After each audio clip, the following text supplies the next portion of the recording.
Okay, doke. Welcome, everybody. We'll jump straight into the solar news. And I was just mentioning before we started recording, our good buddy, Joe Manchin. Anyway, apparently the reconciliation bill was the latest attempt to get some solar renewal and climate change provisions through the Senate. Joe Manchin just announced that he would not support those.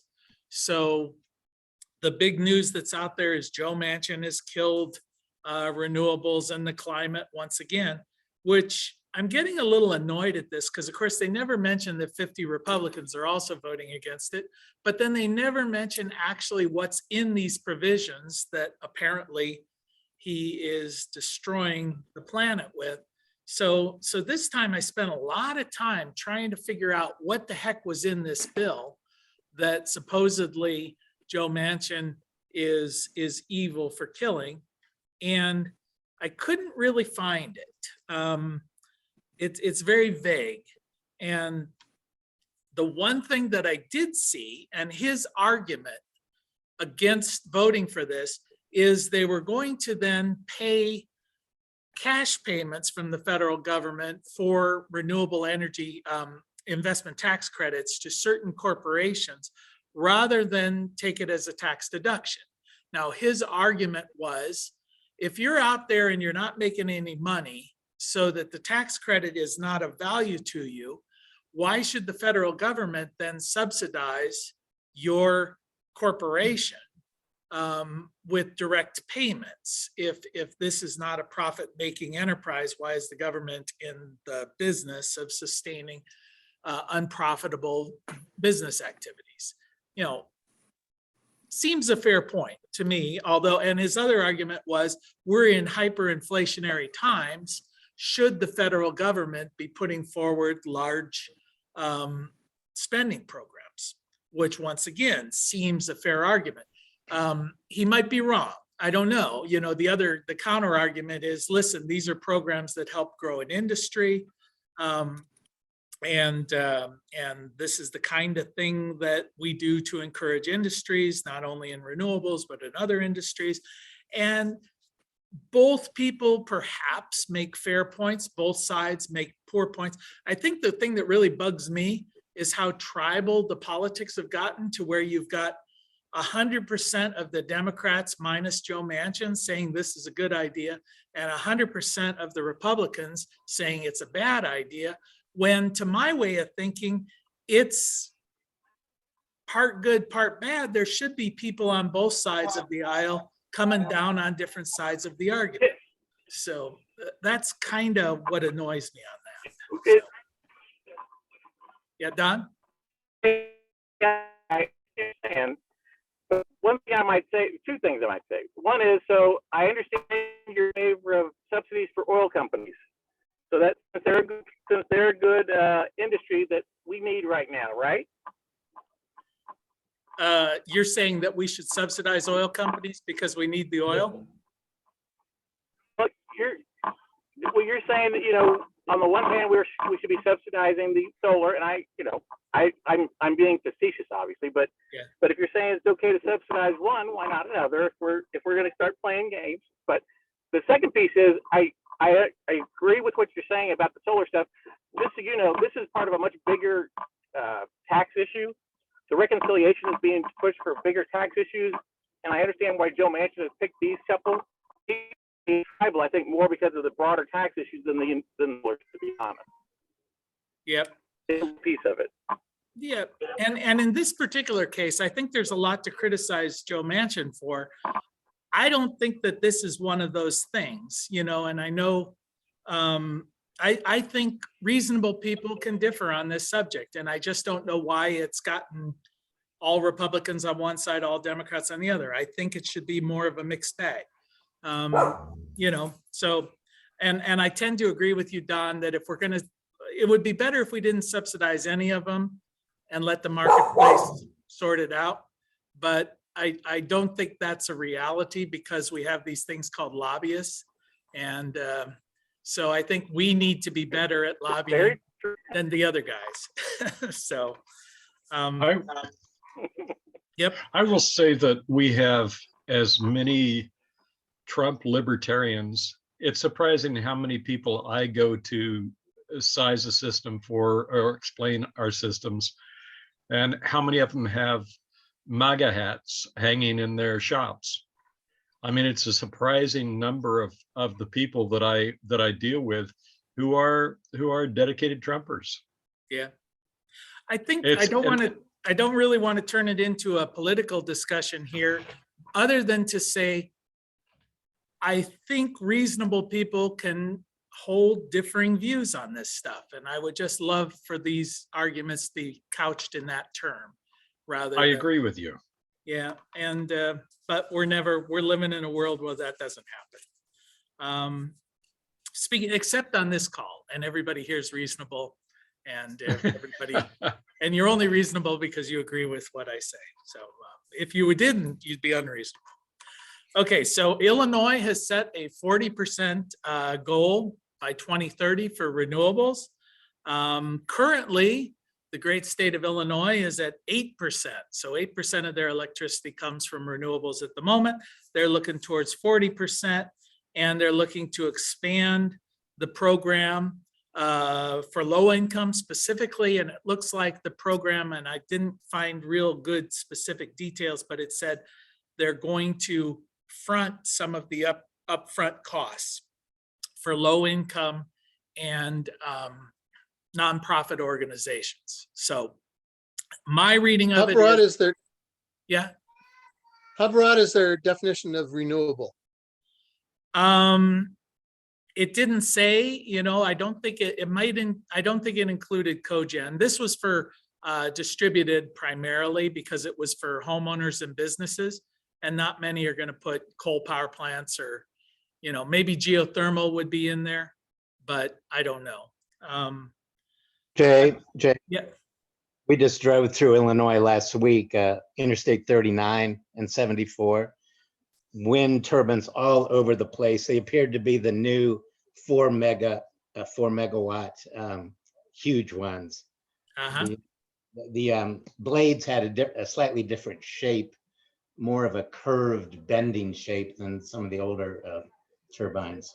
Mm-hmm. Yeah, Illinois is doing pretty well as far as renewables. Of course, utility scale is a whole different world, which kind of was one of the things I was going to mention with the whole reconciliation thing. When an advocate is arguing that killing this is going to kill the industry, I think that's kind of a disingenuous argument at the moment, since our biggest impediment to the expansion of the industry at the moment is supply chain disruption. I mean, right now you can't get enough product to actually do the pent up demand. Doesn't mean that in 2 years that's still going to be the case, and much of this is building that future demand. But I don't know. I think I'm getting tired of everybody telling me it's the end of the world every time I read the news. So I guess I'm getting jaundiced at that. The latest thing I heard, by the way, is that the supply chain demand is almost gone now. A lot of the customers, a lot of the big companies out there have got excess inventory now. Okay. They've got so much inventory they can't, because it was all bottlenecked and now it's all flowing in like crazy. So companies like Target and Walmart and all the other big companies, they're finding that now they've got they ordered so much because they couldn't get it, and now they're getting it all at once. Okay. So there's talking that most of the industry will start lowering their prices because they're gonna have to get rid of their inventory.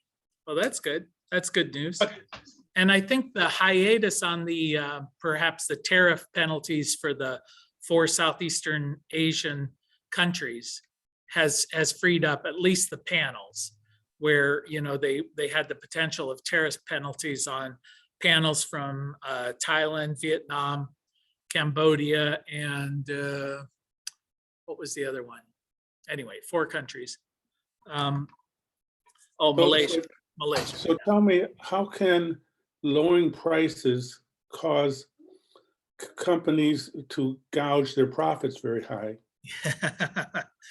Well, that I think has more to do with greed and market forces as opposed to the economies of production there, you know? I'm glad you explained that to me. Yeah, I know. I know. When I was going through the MBA program, I kept asking our professors, when are we going to talk about ethics? And it's like, oh, you said the E word, get out of here. You're not a good candidate for this program. So, I would be very interested in hearing what other people on the forum are getting panels for at this point. What price point are people being able to buy panels? I mean, our prices have been going up. The panels that we sold a year ago were $240. These were Q cells.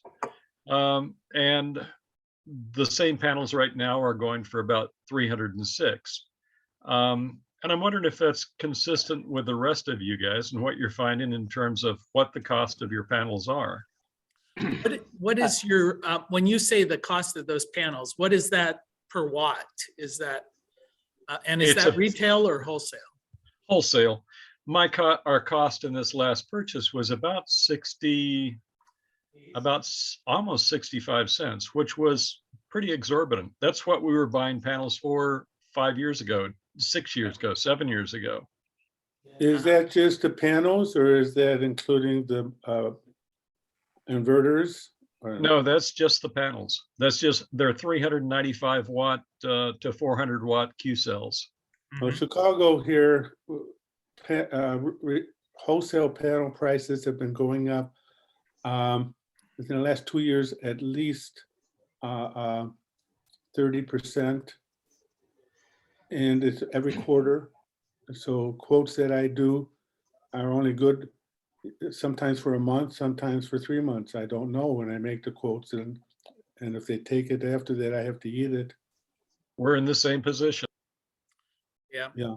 So I've been buying Renogy 100-watt panels to put on my car and also smaller spaces that aren't filled on my rooftop. And they have not gone up in price in 2 years. It's about $100 a watt for a 100-watt panel. Yeah. I Well, know those that- are pretty expensive because They they're are. smaller, you know? Plus they're flexible, 2 millimeters thick. Yeah. Well, Bill, when you buy them, and what kind of quantity are you buying? Are you buying them by the case, by the carload, or? No, we've been buying them primarily. I think our biggest order this year was 8 pallets. Okay. We've been told that if we can get to 14 pallets, then we can buy half container loads, Yeah. which is what we probably will be doing next time. So that's probably the price that we're getting, and this has been a supplier that we've had for 10 years. Mhm. Okay. Yeah, I was talking to a installing company here in Ohio, and for some reason it struck me.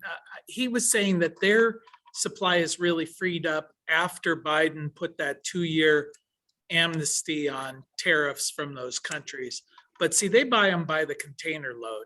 So I think they were getting them in the 50 cent a watt kind of range. But that's a lot of panels to buy. Yes, it is 700 roughly. 700 panels. Yeah, they would buy at least that because they do very large, like 4 megawatt systems, things like that. Okay. Yeah. Ours are typically residential. Yeah. So no, we're talking maybe 20 panels per system. Yeah, but like you say, 4 or 5 years ago, these were prices that we were seeing. I think when the tariffs went into effect, we saw a 25% jump in prices. And I think we're still, maybe over the last 5 years, we've kind of absorbed that number. We would have seen a 25% reduction, but we're just not seeing it. I guess the question I have though, because the cost of installs have gone down, is why haven't utilities begun to reduce the cost of electricity? Because they are definitely transitioning from coal power plants to renewable energy, which is substantially cheaper to them. The cost of electricity is much cheaper. And I have a feeling it goes down in Bob's reminder that these corporations are not necessarily going to pass their savings along to the end user if they can avoid it. So. Do you know oil companies that provide the gas at the gasoline stations profits are extremely high right now? Yeah, you would imagine. Yeah. I mean, There was a program on TV going through that on Sunday morning, if you ever watched it. There was an interesting, we had our local utility, Evergy, which serves Kansas and Missouri, started a side hustle that is to approach municipal utilities and rural electrics and school systems to buy panels in bulk together with them. And the process is trying to put together a big enough purchase that they can buy them in multiple containers. And their levelized cost is very close to, and they don't, this is not up on the front page of their website, but it's back on the very back, kind of hidden back in the numbers. And it says that their levelized cost is 2.8 cents per kilowatt hour for peak power. And this is the first time that they've acknowledged that, for one, it's peak load, and two, that it's cheap. So 2.8 cents is what they figure they calculate, and what they're advertising to the utilities that they're marketing to, that it's 2.8 cents per kilowatt hour. Yeah, and traditionally, retail on electric has been about double what wholesale peak has been. So if you use those numbers, they should be charging about, what, 6 cents a kilowatt hour for their electricity, when in reality, they're charging 11 or 12 cents a kilowatt. Exactly. Yeah, which is, you know, Wait on a the minute. one hand, if the utilities were really charging 6 cents a kilowatt hour, it would kill a lot of our business, you know, going out trying to sell systems to people when they can get power from the electric company that cheap. It'd be a harder sell. So But you're not factoring in the cost of paying off all of the people in Florida and California. hey, It's don't very forget Ohio. expensive. It's very expensive to do that. Yeah, our state legislature isn't cheap. So, okay, well, back to the to the sort of news. Speaking of government giving money to people, the Department of Energy has set aside $56 million. They're giving out grants for commercializing innovative technologies. So they've given 20 million to try and promote perovskite as an industry. They did that last year. Now they've got another 56 million to try and take these innovations and bring them to market. State of Mississippi, I thought this was one of those announcements that had no substance behind it, but the announcement was that they've raised the cap for solar in the state of Mississippi. Sounds like a good thing, but they raised it from 3% to 4%. So basically they were going to cap net metering at 3%. Now they're going to cap it at 4% of market penetration, which, you know, it's in the right direction, but whatever. They're also increasing net metering payments to those earning 250% of the poverty level. Now, digging into that, what I found is Mississippi's net metering law is such that they don't pay retail for net metered power. They pay 2.5 cents over utility avoided costs. Now, utility avoided costs is what they would have paid to their own generating facilities for the power that they would have purchased, which when you dig in turns out to be about 3 cents a kilowatt hour, which is right in line with what Bill was just saying. So basically, utilities will pay you 5.5 cents for net metered power in the state of Mississippi, but the average household cost for electricity in Mississippi is 11 cents a kilowatt hour. So they're going to pay 50% of retail for net meter. But if you're poor or 250% of the poverty level or below, they'll pay you an extra 2 cents a kilowatt hour. So you get 7.5 cents instead of 5.5 cents. I mean, again, all of this is in the right direction. Is it a big deal? You know, probably not. Can anybody under the poverty level afford solar panels? That's a good question. Would they in fact be able to? I mean, how many of those people earning at or near the poverty level have an extra 10 grand to put solar on their house? This is kind of where you're getting into in Illinois, where they're recognizing that and saying, okay, we're going to come up with a program where we will pay the upfront costs. And then what effectively is a government-based power purchase agreement or a solar lease type agreement for low-income folks. At least that's the way the program sounded to me. So that seems like a way of addressing the fact that not only are people not going to have that cash lying around, they probably don't have credit ratings that will allow them to finance it either. So, Jay, when you do that power purchase agreement, does that equal a lease? no, I'll get into what the difference is there. Okay. It's subtle, but it's different.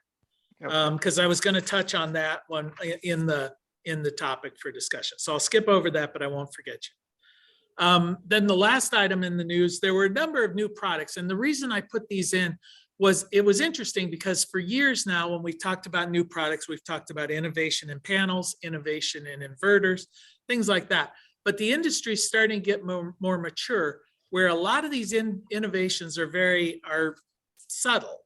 For instance, the ones that were in the news is like Tygo came out with a new technology within their module level power electronics that allow for better communication of data over power lines. Well, that's something that's tangent to solar, but it's integrated within it, which I thought was interesting. Aurora Solar has come up with new artificial intelligence within their design programs that allow you better to handle lead generations, things of that nature. There was a company called Roller Rack that's come up with some water management systems for the ground mounted arrays. I had never really considered that till I read this article, that these systems out there can cause some serious erosion because water is accumulating and dumping at the bottom of these rows of panels. And that can cause a big problem. So now they're looking at how do we manage water management within these large ground mounted systems, new monitoring programs and things like that for load and demand management and production management from Renogy, and Energy Tool Base talking about including power purchase agreement financing in their design tools. So it's just interesting to me. It struck me when I was looking at all these new technologies, none of them had anything to do with solar panels, inverters.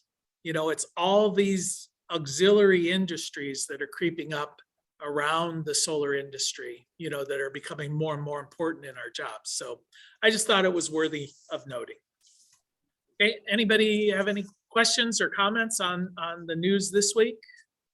Yeah, I just wanted to mention that Atlanta area, that there's this Solarize program that's been rolling around different counties for, like collective purchase and installation. I don't know if it's going anywhere else, but yeah, Georgia's not very favorable for solar. So, I mean, there's no state incentives or anything. So, but this has been a way that people have been able to do residential solar. Is it like a cooperative, where people get together and then buy in bulk? Is that what that is?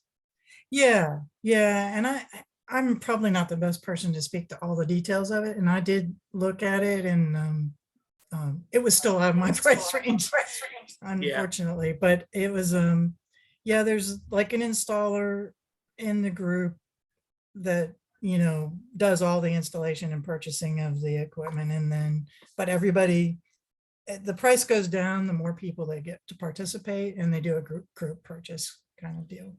Yeah, there's some programs like that up here in Ohio. I've seen them in Pennsylvania, where they essentially come in and organize a community. So they might come into, say, Columbus, Ohio, and they'll hold some public meetings. They might get interest from, let's say, 30 homeowners who want solar installed, and then they'll bid it out as a group to an installer. So then they're able to, through bulk purchasing, ideally get a better price for the installation than you would singly. And plus, the group is supposed to look it over to make sure this install company is creditworthy and will do a good job and will kind of oversee it.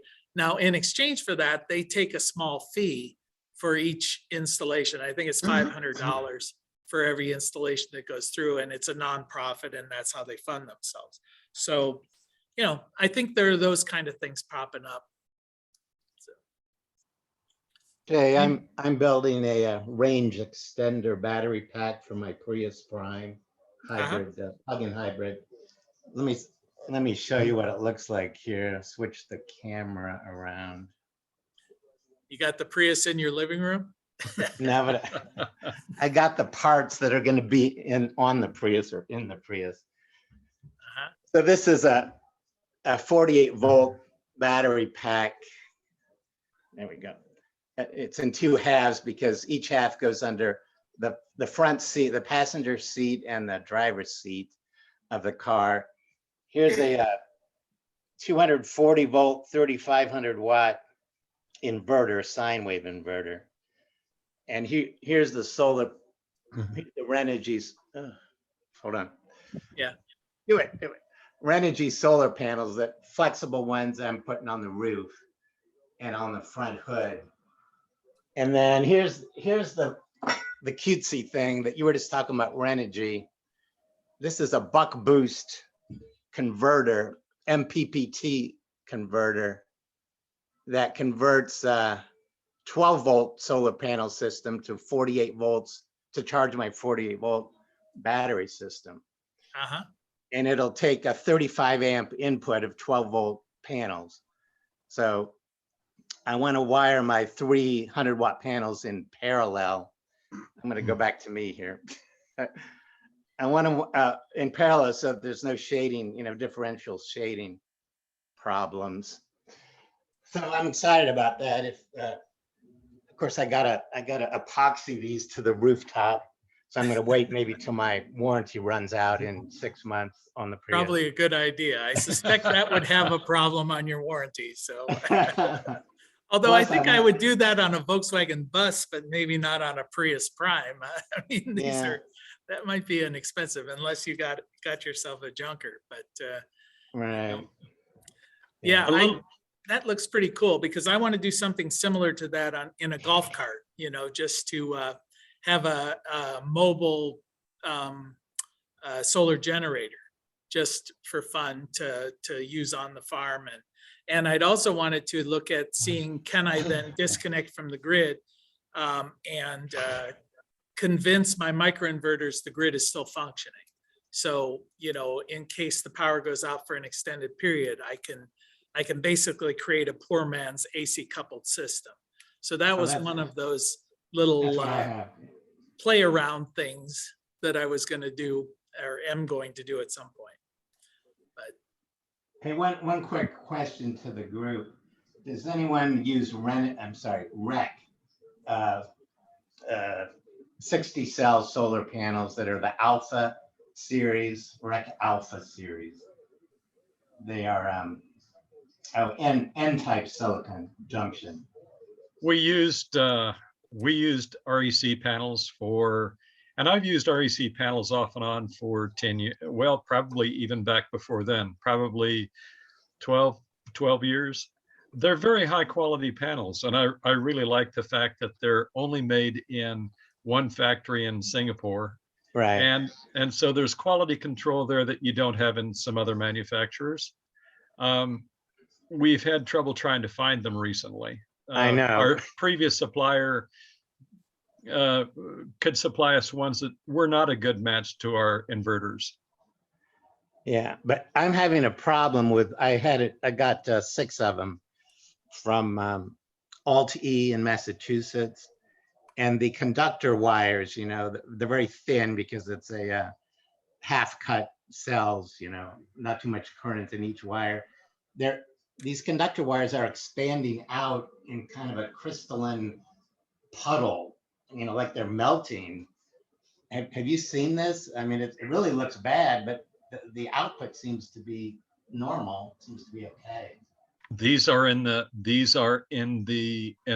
positive and negative feeds leaving the panels, or are these inside that you can see through the glass on the crystal in the front of the panel? Seen through the glass, yeah. I've never seen that. I appreciate you bringing it up because I will look. Yeah, Yeah, that again, sounds strange. it's only on the Alpha series panels. Okay, anybody else have anything they want to bring up? Yeah, Bill? Bill, yeah. I too would like to convert a three-wheel electric bicycle at 48 volts to put a flexible solar panel aloft. Flexible because it's not that much weight. And it sounds like, it'd be wonderful to find a 36 volt panel, flexible and MPPT charger, although charge controller. It sounds like you can't get that voltage, but do as Eugene did, have a buck boost in there to change the voltage to 48. So my question is, number one, Eugene, would you share the information on the buck boost as well as the panels? Right. And give me some guidance in that area. That's what I would like to do. Usually if you price a flexible panel, they're fairly high cost, compared to nominal aluminum frame panels. And anyway, I'd be curious about that. Yeah, this buck boost converter is designed for a 36 volt battery pack or a 48, and a 12 volt panel system or a 24. So it's pretty flexible. Okay, and what's the brand name of your charge controller? It's Renogy. Oh, Renogy. Okay, Yeah. and that's a brand that's carried, I think, by Alti quite readily, right? Also Amazon. I got it on Amazon about $40 off. $200 retail normally. Okay. All right. Yeah, that's good to know because I know on those golf carts, they're often 36 volt systems.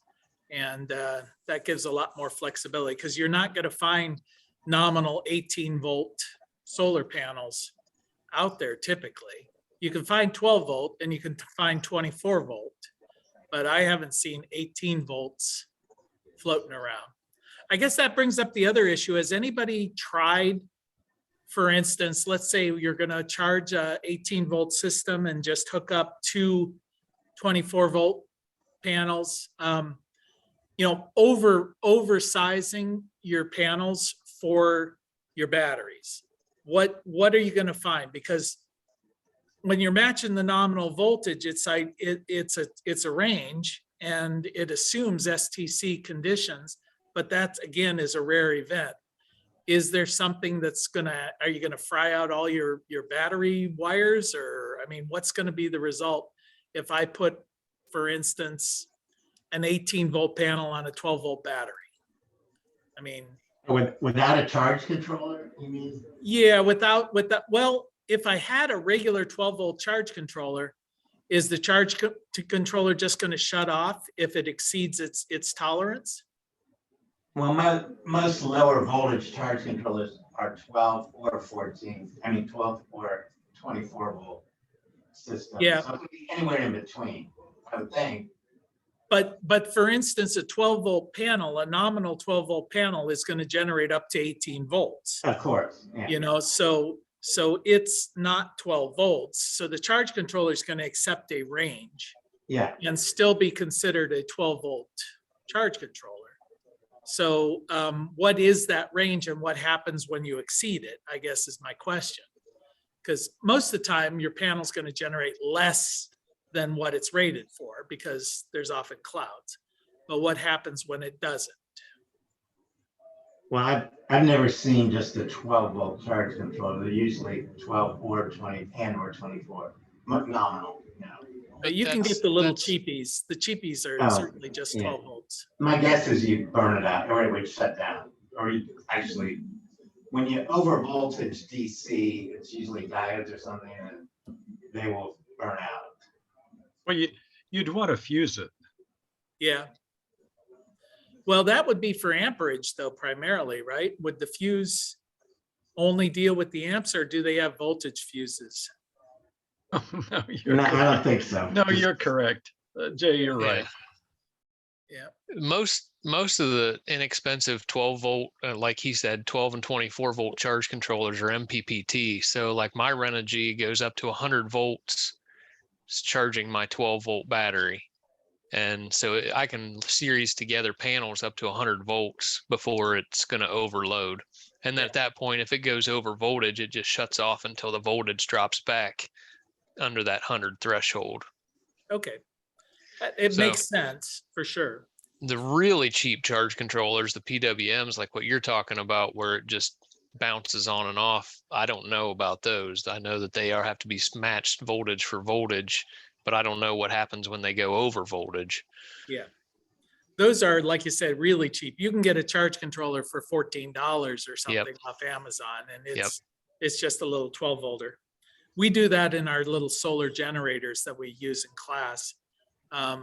You know, there's no reason to put an expensive charge controller on something like that. So, all right, anybody, we're kind of in the world of standalone systems at the moment, which is fun, but anybody else have anything to add there? Let me jump in. Bob had raised this a week or two ago about the online advertisements for free solar. We see them, if you watch anything about solar, you're going to get these things on YouTube or whatever, where stop, the government wants to give you $2,500 for going solar, or before you do anything, look at this system. The government's going to pay you to install solar. So I wanted to look into it a little bit deeper. Some of this will repeat a little bit of what Bob said, but I just found it interesting. The free solar is essentially folks promoting solar leasing or power purchase agreements to customers. And to give you a sense of this, about 57% under the last statistics that were gathered of residential systems installed in the country are leases or power purchase agreements. So, you know, it's not just a little market segment. We're talking about the majority of residential systems fall under this stop here, no money down. You know, to me, it's kind of the equivalent of payday lending, rent to own your television set, those kind of things. It's never going to be a good financial decision, but it's something that's the reality for a lot of folks. So, so I wanted to see what are the advantages, what are the disadvantages, who are the bad players, that kind of thing. One of the issues that happens in these systems is, regardless of the company that you're dealing with, they're probably going to subcontract out the actual installation work. And typically they use the lowest quality products and the lowest quality installation. So be prepared right up front that even if you get a good deal, you're probably not going to get a good deal because it's going to be kind of a crap installation. And that's the good news, you know, when you get into this stuff. I found, well, since I'm sort of on nightmares, the two biggest companies, at least historically, were, it was Solar City, which I think Solar City is now out of business, or at least rebranded under some other. That was Tesla ended up buying them. And they were one. And the other one was, I've got it written here somewhere. Vivint Solar. And between the two of them, they accounted for about 56% of all of the complaints against these companies that were filed with the federal government. And Vivint actually was found guilty and had to pay a $20 million settlement with the FCC. They currently have, or they had, about 1.5 million customers. So it's a big company. But what they were doing was, when they go out to sell these systems, if the customer was not creditworthy, to receive whatever the financing process that goes through in these kind of lease or power purchase agreements, they were putting somebody else in as a cosigner without that individual's knowledge that they were co-signing or providing their credit against this customer. And then when the uncreditworthy customer wouldn't pay, this person who had no interaction in this system at all would be sued for the money that Vivint had signed them up for, basically. So your wayward nephew or a neighbor or whatever, you know, they just pull your name, do a credit search, put you on as a cosigner, and you would never even aware that such a deal was going through, but then they would pursue that person for the money. So the federal government decided that wasn't good, which, you know, amazingly so. And they had to pay $20 million, probably not to the poor individuals who had their credit ruined because of this. So I guess what that raised to me when I was looking at that, I don't know if you've ever looked at your credit reports, but what they would do in order to get this through is they would find this poor innocent person who had good credit, and then they would list the address of the site as one of their previous addresses. They would add it into their credit report. So I guess when you're looking at your credit report, if it has you living somewhere where you never lived, you know, try and get rid of that. Apparently that can be a big deal because whoever is currently living at that house might claim they're you. So that was a little disquieting. The difference, Eric, you had asked, what's the difference between a power purchase agreement and a solar lease? The difference there is when you lease a solar lease, you're basically paying for the production of the equipment. Whatever it produces, you get. If it doesn't produce anything, you don't get anything, which is another issue with these lease items, because there were a number of horror stories where a whole senior citizen location where a lot of people had signed up for this, they put in really cheap inverters that only had a 5-year warranty. And then when the inverters all broke down, the leasing company said, well, if you want to pay us to replace your inverter, that's fine. But if you don't want to replace the inverter, well, you still got to pay your monthly lease payments. And all these folks who thought they were involved in a 25-year contract where they didn't have to do anything, in year 6, they were being asked to pay for the replacement of all the equipment, or you're going to just keep paying for it without getting anything generated. Now, the leasing companies argued it would be like if you leased a car and you had to buy new tires, you got to go out and buy the tires. You can choose not to put the tires on and not drive the car, but it doesn't mean that you don't keep making your payments. So it was kind of people looking at this from completely different perspectives.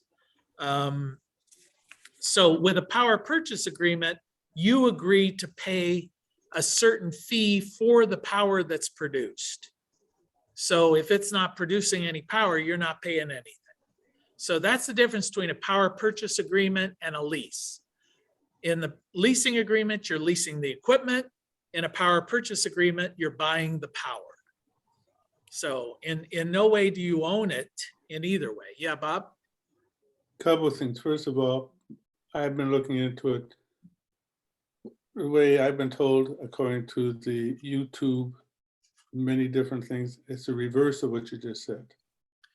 No, PPAs, no, I'm pretty clear on this. The lease, you're leasing whatever the equipment produces. And you're not owning the equipment, you're leasing the production from that equipment, where a power purchase agreement, you're paying for the purchase of power. Okay, so if I have Sunrun come in, are they giving me a PPA or they're giving me a lease? Yeah, I guess it depends on what you sign. You know, in some states, power purchase agreements are not allowed. There are currently 5 states, Florida, Georgia, Kentucky, North Carolina, and Oklahoma, where those are simply banned by law. At least according to, now some of this is pretty old information, so that might have changed in the last couple of years. And they do say that 28 states allow it, and the rest are kind of ambiguous. So it will depend. But they did say that as of this point, nowhere is leases. Leases are not specifically prohibited. Well, it So, sounds like the lease is worse. It's more predatory. could be. I mean, the devil's going to be in the details as far as, yeah, I would think with a lease, the equipment could break down and you're going to get nothing. Whereas with a power purchase agreement, it's got to be producing, otherwise, you know, although they may have minimum payments in your agreement, you know, so much of these things, it really is the devil's going to be in the detail. In concept, it's not horrible. In practice, it's pretty scummy, you know, as far as how people are behaving. Can I have another question. I think You're breaking up there, Don.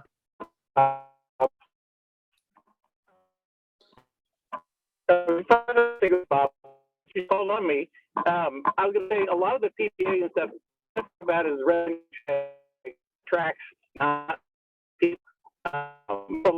place to. I think Don, yep, we just lost him. Yeah, he was only getting every other word. I wasn't. Okay. The bottom line I like to ask the group or anybody, to me, the one thing is once you sign on the dotted line, whether it's a lease or if it's a PPA, you still have a buyout on it. Yeah.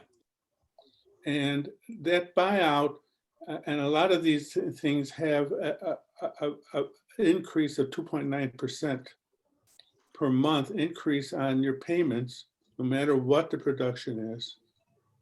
And if you do, and this is it's compound interest going out, and you're going to exceed your payments that you would make for power in the first place from the agencies. I have no feel. I hear anywhere from 45,000 to 70,000 or above. As far as buyouts are concerned, that means you signed a line 3 days later, you don't cancel it federal, that you got a $70,000 hook right there. That so if you ask what the buyout is, they say, well, $70,000 because they figure the worst case scenario or the best case scenario, depending on what fine. Right. Yeah, I went ahead and took some of the numbers. I was looking at some people who were having horror stories out there, and there are a lot of them. But the one example, it looked like a person had paid for or had installed an 8.7 kW system on their home. Okay, so that's where we're starting from. So that's a fairly typical, you know, suburban type system.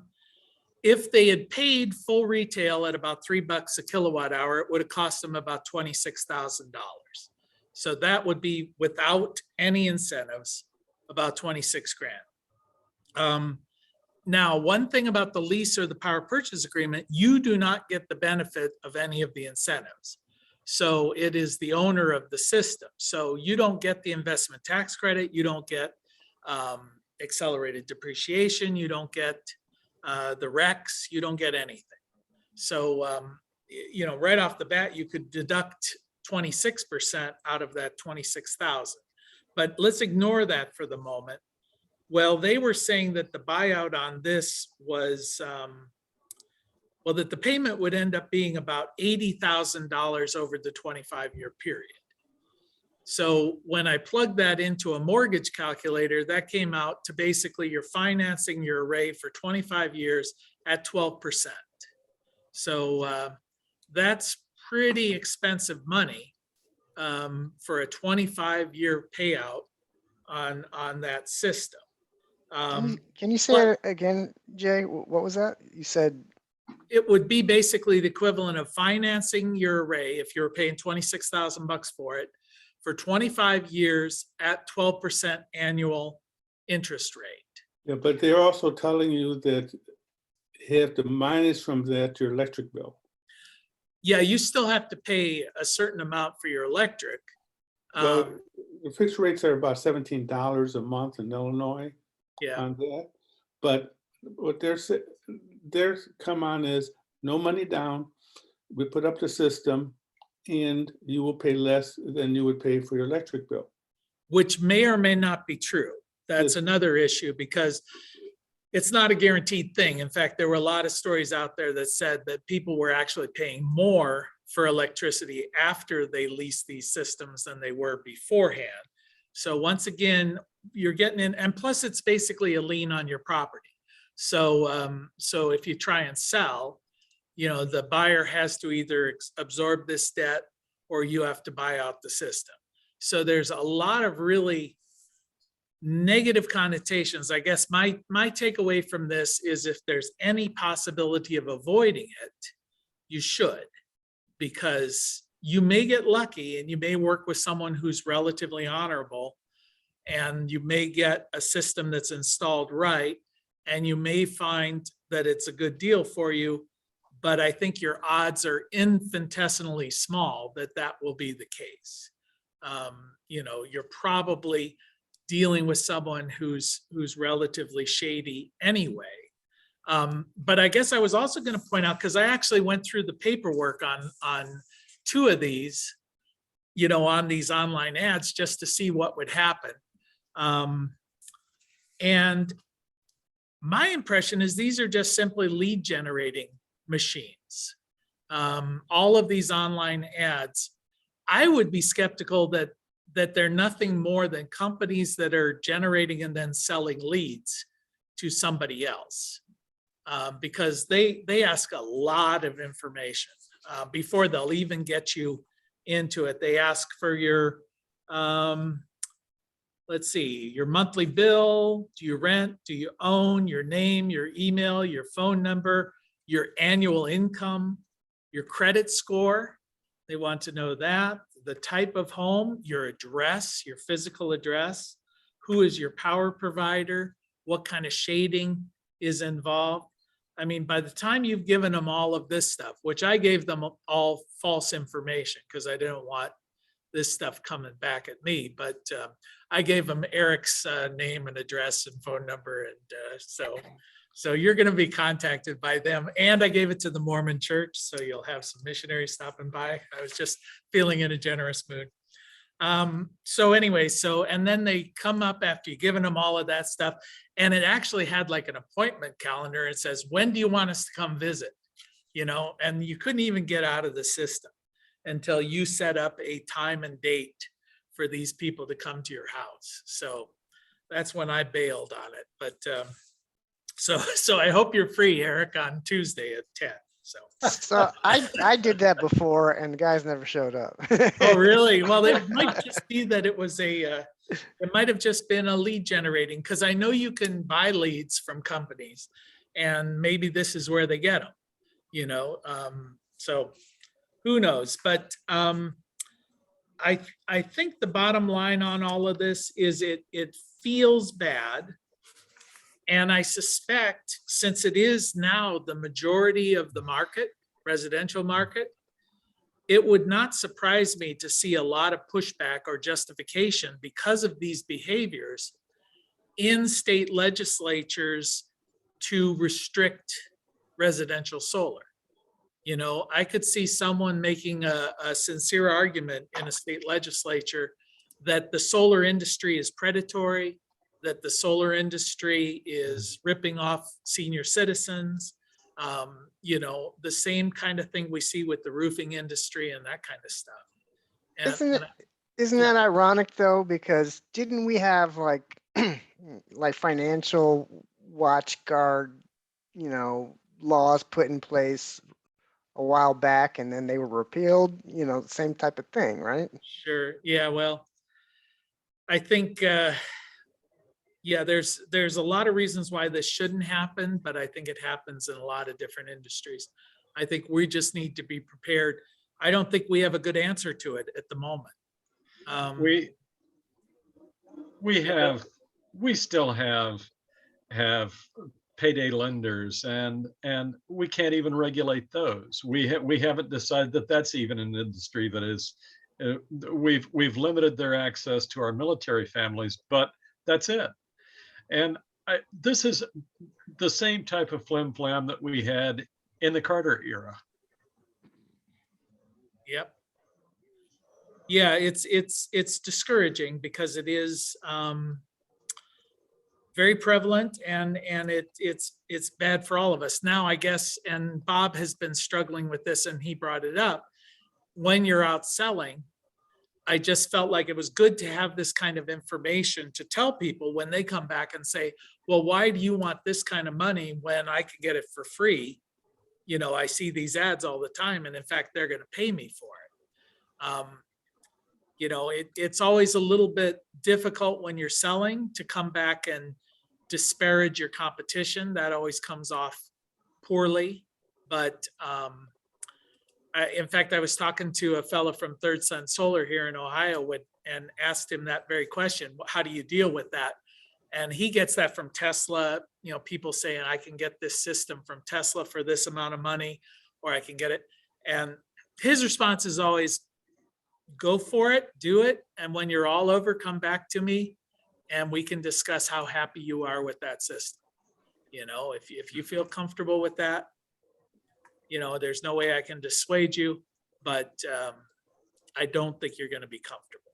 So, you know, Those people who sign contracts, and I'm talking now not about leasing, but I'm talking about getting buying their own system. I don't think that our industry is telling the people exactly what kind of system they're getting, whether they're getting microinverters, they're getting string inverters, or they're getting no inverters. I mean, no, anyway, so cheap system. They go out to buy a car, but they never ask what kind of car I'm buying. yeah. And they let the salesman determine what kind of car they're going to get. I think maybe what we should do is, again, as an industry, identify what these issues are that people run into. Maintenance, who's responsible for the maintenance? Escalation of costs, how is that going to affect your bill?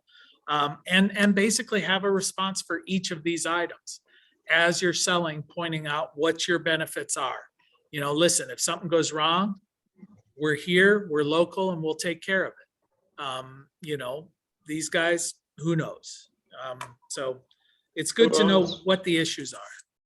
Who owns or who decommissions the system after it's done with its lease period? Yeah, some of that is fairly silent. And in some cases, they say that you can purchase it at the end of the lease at fair market value. Well, who determines what fair market value is, and would there be any value at the end of 25 years? If not, another issue was, what if that company goes bankrupt?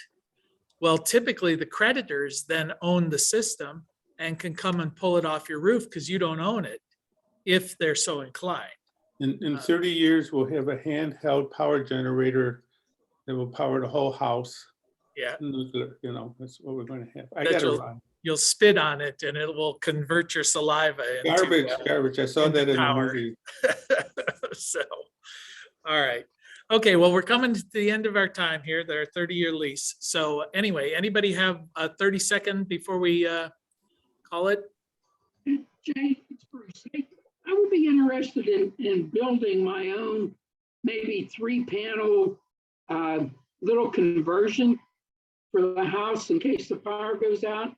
Could you do like maybe a little thing about what you would recommend as far as like panels, converters, that kind of thing? Definitely, you know, like equipment. You know. Okay. Yeah, I'll do a little bit about that. We'll set that up for next time. We'll just talk, maybe Eugene can help out on what he's doing, but we'll just talk about some do-it-yourself type little projects like that. And what the issues are going to be, because we're probably going to be very illegal if you're hooking it up to your home. So, you know, as far as anti-islanding and things of that nature. So maybe not illegal, but you've got to be very careful that you're able to turn off your system to avoid backfeeding onto the grid. Just make sure you've got an interlock, right? Yeah, well, or people like in our region, they don't even know where we are. So they don't know where our meter is or anything. So, Appreciate it. Thank you. okay, sure thing. I'll put that down for next week. All right. Take care, everybody. We'll see you next week. Thank you.